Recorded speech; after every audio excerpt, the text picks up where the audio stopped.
Hey all, so today I'm finally going to give the brake system some very overdue maintenance.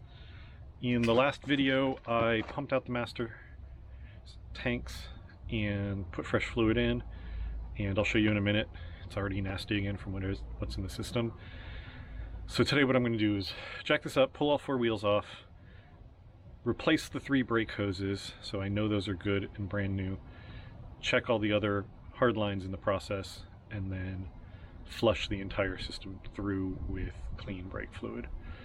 So that should put me in a really good place as far as like making sure that the brakes are in good shape for the winter. And while I've got the front end up and the wheels off, I'm going to also grease the front end because it's been groaning a bunch lately, especially on tight turns in parking lots. I definitely need to do a front end rebuild on this because a lot of the rubber bushings are perished and some of the joints are a little bit floppier than they should be. I'm currently looking at the best way to do that because I want to do not just the ball joints and the tie rods, I want to also do the shafts for the control arms. The upper control arm, it looks like I can potentially just replace the entire thing, which will replace the shaft and the ball joint at the same time for very little effort. For the lower one, they don't sell a complete one, they sell the shaft, so I might have to pull that apart and replace it. Or I have to do some research because it's possible that I can do a something off of a Chevy with the right combination of, Chevy pickup truck with the right combination of parts. But regardless, we're doing brakes right now. We're not doing the front end right now. So I'm gonna jack this up, pull the wheels off, and rip the hoses out and put fresh hoses in. I'm also going to make sure all the bleeders move at the same time, because if I snap off a bleeder, you know, I want to be able to, I'm going to have to fix that before I can move forward. And then I got a new pressure bleeder so that I should be able to suck all the fluid out, hopefully one-personed, and get this all buttoned up. Let's get going. Video. These two, I sucked all the fluid out and put fresh, clear fluid in. If I open this up again, that was me just recently. I haven't been driving around with it like that.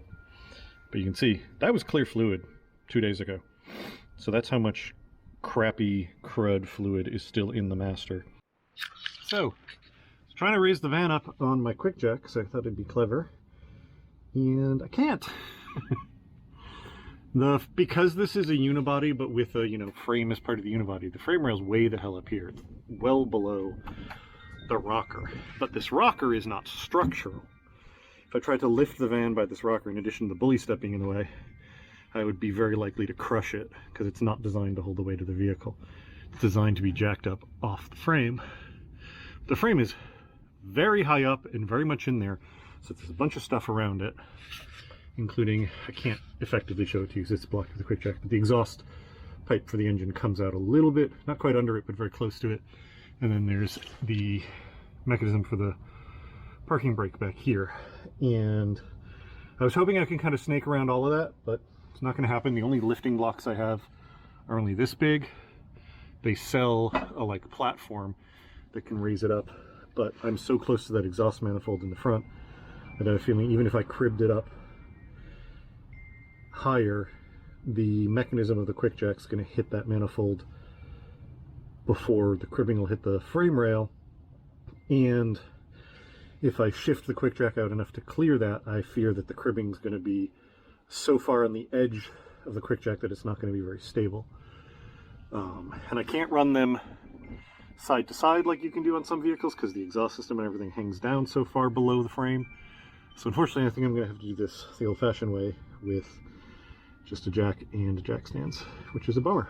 But I think I'll think on this because I can probably build some custom cradles or something.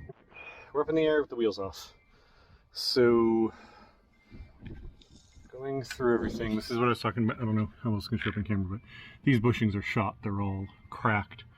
So those need to be replaced. So there's something in the front end, probably a ball joint, that's making a creaking noise on hard turns. So those are going to get lubed for now, but the tie rod ends are not terrible, but they're a little looser than I'd like, so I'm probably going to do that. I may do pitman arm and trailing arm, or whatever the heck it's called, idler arm, at the same time, depending on price and availability. This is the lower one is not available. Oh, I should get this bushing too, but this one's not available as an aftermarket piece, but the bushings for the rear shaft are, and the ball joint that's over here is, so I can take this one out and rebuild it and put it back in. But I'm also going to keep an eye out for other possibilities. I may keep an eye out for a lowering spindle to drop the front end a little bit, but I'm not 100% sure on that because, again, cost. But for what we're here for right now, so I'm going to lube these, and then this is the brake line that has no markings on it, and it's not cracked, but I don't trust it because I don't know. The one on the other side is like a Song brake line. It's definitely been replaced at some point, but this one I don't know its age and there's no marking, so I'm gonna guess that this is an original. So these have to come off and get new ones put in. They came with the crush washers for this end. This end's going to be interesting because, one, just access up here, but also if the line that it's screwed to strips or something, that becomes a bigger project. But once I get the 3 lines in, then I can just bleed out the whole system until I've got clear fluid in it.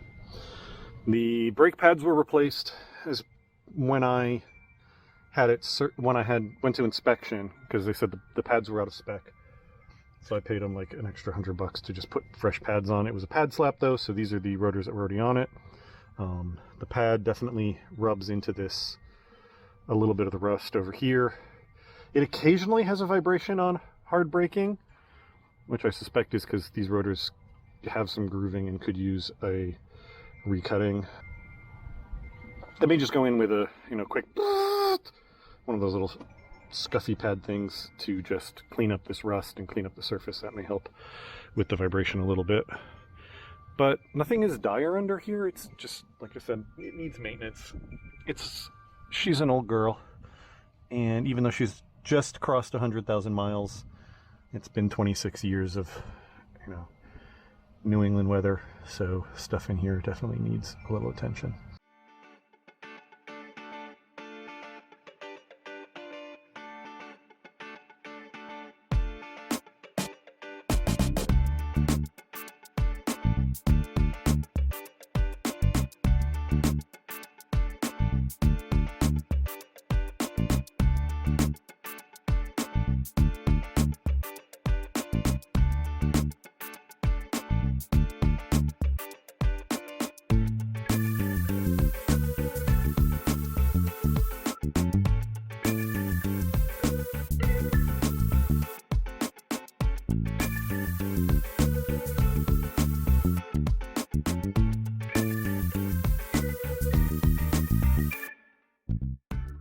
Alright, and we are done on the front end except for the bleeding.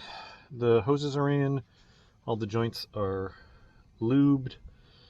These went in pretty good, and by the way, I was talking about how this side had a newer hose. Yeah, it's marked 08/07, which means this hose is newer than the van. This hose is only 15 years old. So, I don't regret doing this at all. These weren't bad at all to do. All the hardware came off surprisingly easily. That's a pain in the ass to do just because of its location, but it wasn't actually a problem. All the lines came free. Did the quick polish up on these and then clean them.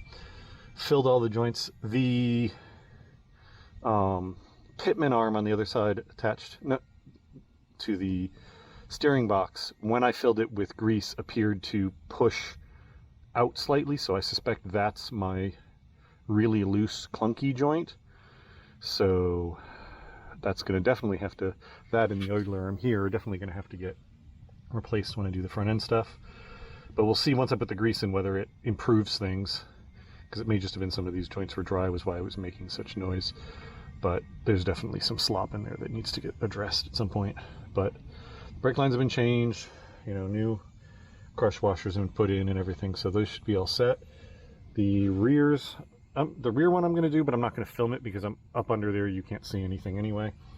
And then I will pick this up when I'm at the bleeding stage. Alright, so all the hoses have been changed. Now it's bleeding time. I picked up this, which is a bleeder that uses compressed air to form the vacuum. So hopefully this will be much easier than the hand pump or having somebody else have to pump the brakes constantly. But I got to get the little bit of fluid that's in here out so I can put fresh fluid in. It then has this thing, which you're supposed to be able to invert in there, and it'll keep the fluid topped up. I'm not sure if it's going to work because this is a different style master cylinder, but it's worth giving it a shot. But so first I got to get the fluid out. So let's give this thing a shot, see what it does.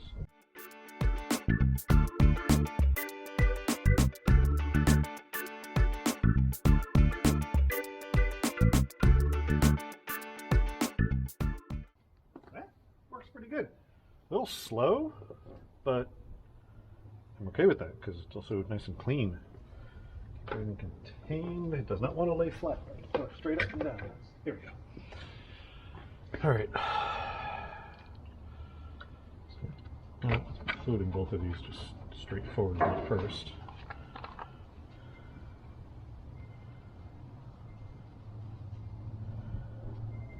I'm mostly nervous about the rear one because there's not a lot of reserve fluid, but it's a lot of line all the way to the back and the ABS pump.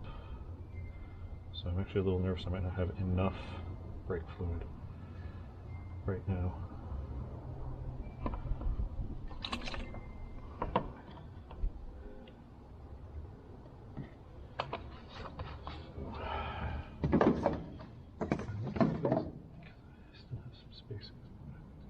Open this now.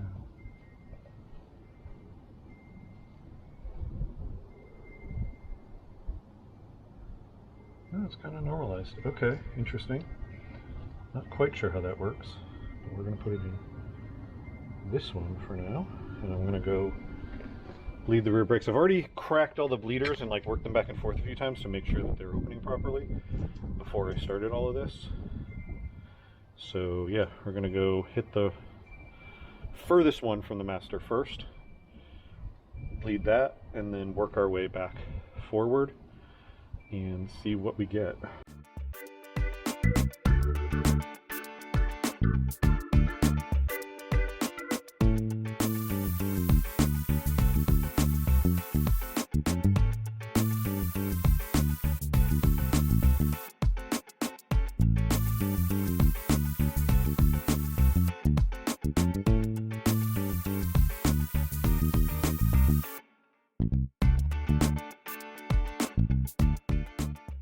Okay, so I stopped recording fairly quickly because it was just cycles of leaving that thing running and sucking and going and checking the fluid and pumping the brake pedal to make sure everything was moving and checking it and round and around and around. So it was just dull. But one thing I wanted to show was this is one of the front bleeders. I had this problem on the other side. They've somehow, despite the fact that they had a cap on them, are full of gunk to the point where the little hole here that leads up and out is completely clogged up. So I have to like get a pick in there and clean that out and then spray it out with brake clean, because right now I couldn't bleed the front because no fluid could get past that. So once I get this clean, I'm going to work on the other corner. I've got 3 of them bled at this point, to the point where fresh fluid's coming out.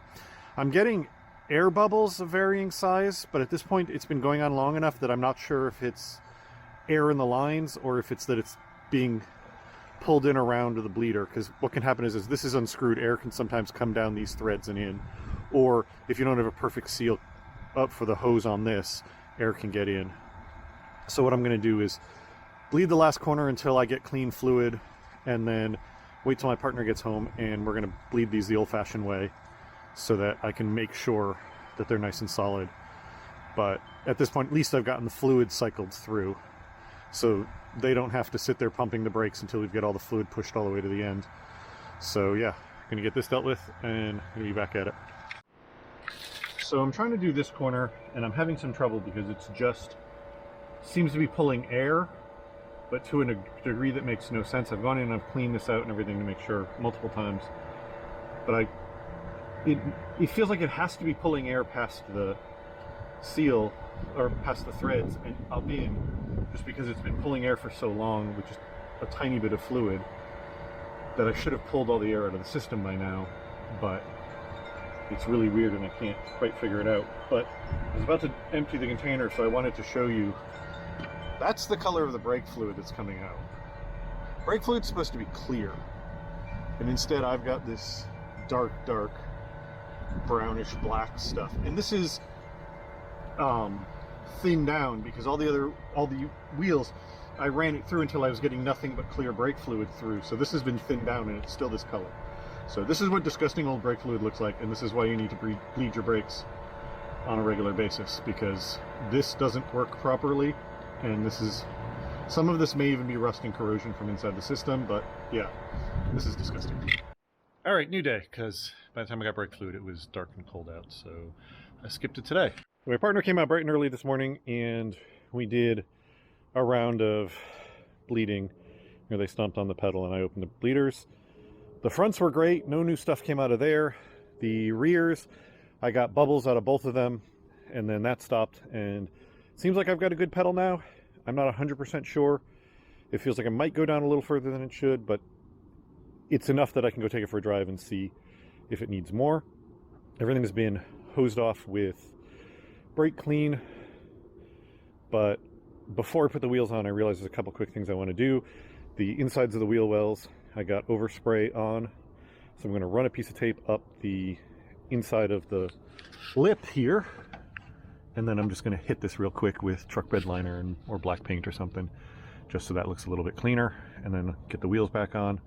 And I need to put the heat shield on the underside of the van that I took off when I put the other transit seat in. I kept it off because I wanted to clean the rust off of it and paint it, but now, since it's up in the air, I might as well put that back on, and then this will be ready to go take for a test drive.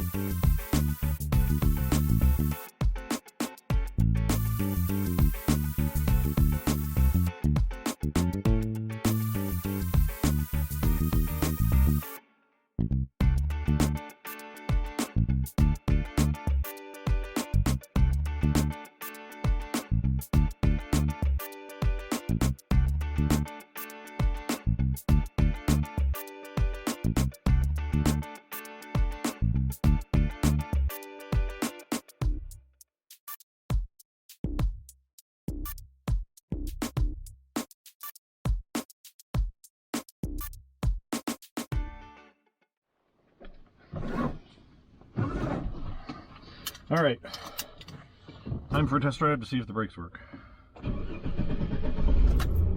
I've got you on a proper suction cup mount, so when I test the brakes, I won't just fling the camera across the dashboard. Open my mirror. Oh, the back door's open a little bit. It's okay, one good slam will take care of that, I think. Slam on the brakes, that is.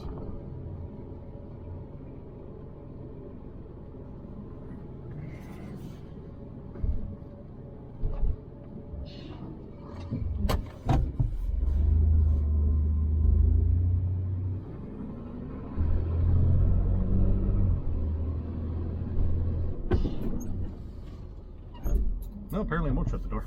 Be right back.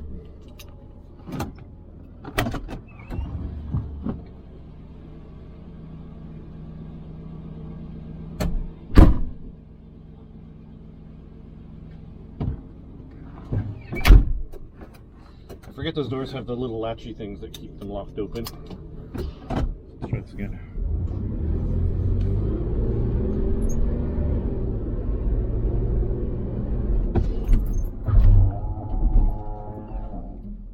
Oh yeah, stops with some authority.